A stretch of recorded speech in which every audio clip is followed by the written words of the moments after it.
నమస్తే, నేను మీ జర్నలిస్ట్ వసంత్. తెలంగాణ రాష్ట్ర వ్యాప్తంగానే కాదు, 2 తెలుగు రాష్ట్రాల వ్యాప్తంగా కూడా జూబ్లీ హిల్స్ బైపోల్ గురించి ఇప్పుడు ఎక్కడ చూసినా చర్చ జరుగుతుంది. అసలు ఏం జరగబోతుంది?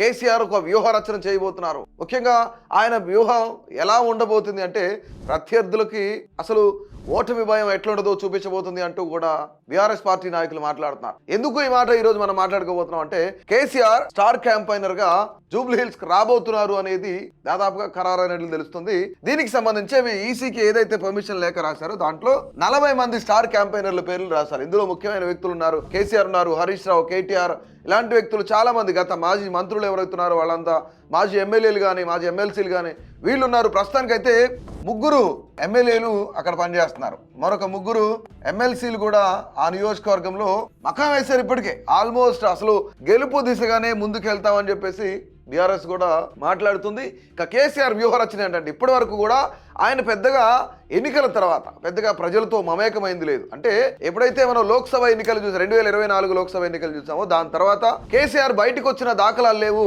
భారీ బహిరంగ సభలు పెట్టిన దాఖలాలు కూడా లేవు. ఒకటి అంటే 25 సంవత్సరాల సభ ఏదైతే ఉందో దానికి సంబంధించి ఆయన వచ్చారు, మాట్లాడి వెళ్ళిపోయారు. దాని తర్వాత పెద్దగా ఒక క్యాంపెయిన్ చేసిన పరిస్థితి లేదు.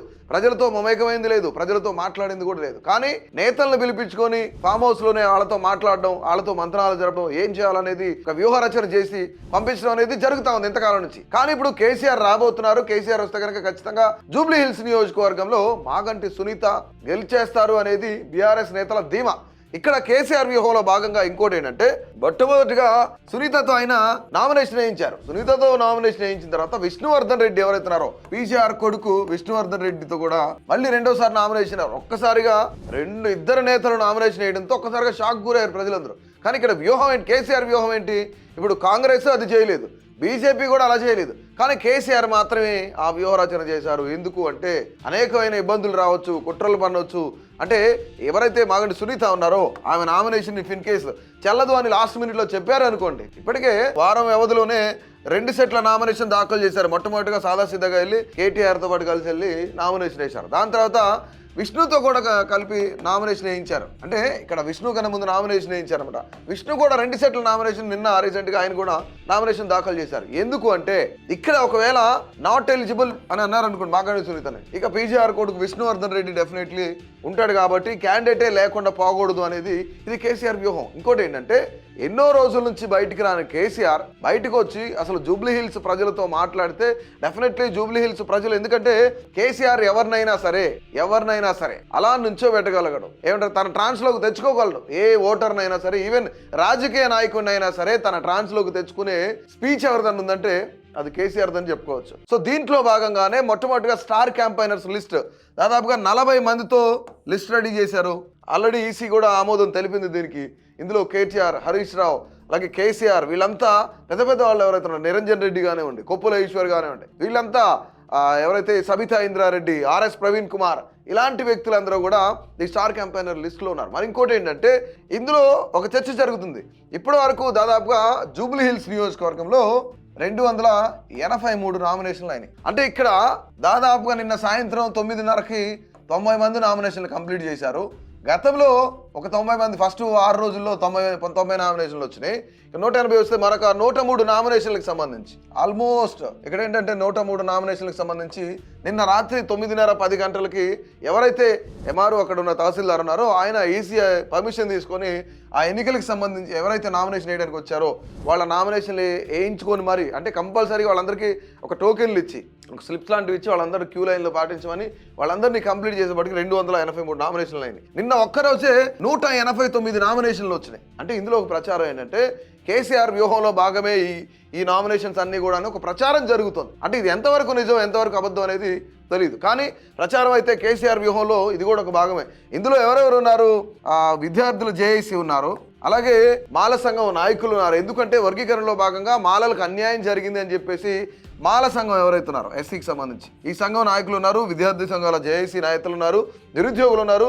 వీళ్ళల్లో ఇంక వన్ మోర్ థింగ్, యాచారంలో ఎవరైతే భూములు ఇచ్చారో ఫార్మాసిటీకి, యాచారం భూములు ఇచ్చిన రైతులు ఎవరైతే ఉన్నారో వీళ్ళందరూ కూడా మా భూములు మాకు తిరిగి ఇచ్చేయండి అని చెప్తున్నారు. ఇక్కడ ఫార్మాసిటీ వద్దు, మా భూములు మాకు ముద్దు అని చెప్పేసి రైతులు కూడా నామినేషన్లు దాఖలు చేశారు. ఈ 283 నామినేషన్లో రైతులు కూడా ఉన్నారు.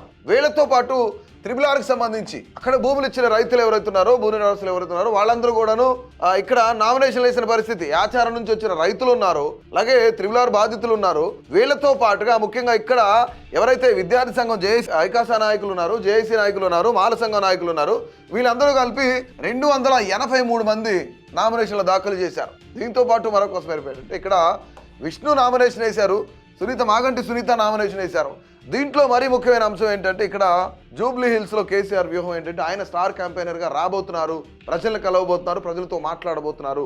అంటే ఆయన మాట్లాడితే ఎవరైనా సరే ప్రజలు ఓటు వేయడానికి కొంత మొగ్గు చూపుతారు అనే చర్చ జరుగుతుంది. ఇందులో ఎంతవరకు సక్సెస్ అవుతారు, ఎంతవరకు ఫెయిల్ అవుతారు అనేది పక్కన పెడితే కేసీఆర్ అంటే ఇప్పుడు కాంగ్రెస్ పాలనలో ఎండగట్టడమే ముఖ్యమైన ధ్యేయం అని చెప్పేసి కేటీఆర్ మాట్లాడుతున్నారు, హరీష్ రావు మాట్లాడుతున్నారు, వీళ్ళతో పాటు మంత్రులు మాట్లాడుతున్నారు. వీళ్ళంతా ఆల్రెడీ జగదీష్ రెడ్డి కానీ మల్లారెడ్డి కానీ వీళ్ళంతా ఇక్కడే జూబ్లీ హిల్స్ నియోజకవర్గంలోనే పార్టీ పెద్దలు ఎవరైతున్నారో బీఆర్ఎస్కి సంబంధించి 60 మంది నేతలు ఇప్పటికీ అంటే ఇక్కడ 6 కాకుండా 6 ఇన్ ద సెన్స్ 3 ఎమ్మెల్యేలు 3 ఎమ్మెల్సీలు 3 ఎమ్మెల్సీలు వీళ్ళు ముగ్గురు అనమాట.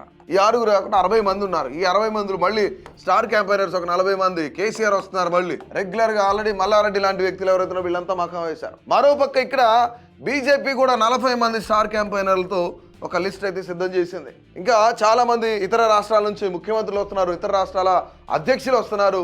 ప్రస్తుతానికి బండి సంజయ్ కానీ ఈటెల రాజేంద్ర కానీ వీళ్ళంతా కూడా ఇక్కడ స్టార్ క్యాంపైనర్లుగా ఉండబోతున్నారు అని చెప్పేసి ముఖ్యమంత్రి భజనలాల్ కూడా ఇక్కడ రాబోతున్నారు. వీళ్ళంతా కూడా ఇక్కడ స్టార్ క్యాంపైనర్లుగా ఉంటారని చేస్తున్నారు. కానీ వీటన్నిటిని ధీటుగా ఎదుర్కోవడానికి కేసీఆర్ పక్కా ప్లాన్ రెడీ చేశారు. ఇప్పటికే మల్లారెడ్డి లాంటి వ్యక్తులు ఎవరైతే కొంత పబ్లిక్ ఫిగర్ అంటే కొంత సోషల్ మీడియాలో ఇన్ఫ్లుయెన్స్ చూపించగలిగే ఎమ్మెల్యేలు చాలా మంది ఇప్పటికీ ఆల్మోస్ట్ సోషల్ మీడియాలో ఇన్ఫ్లుయెన్స్ చేయగలిగే వ్యక్తులు మల్లారెడ్డి లాంటి వ్యక్తులు ఇప్పటికీ ఆయన వెళ్ళి ప్రచారం ఏ విధంగా మాస్ ప్రచారం చేస్తున్నారు మనందరికీ తెలిసిన విషయమే.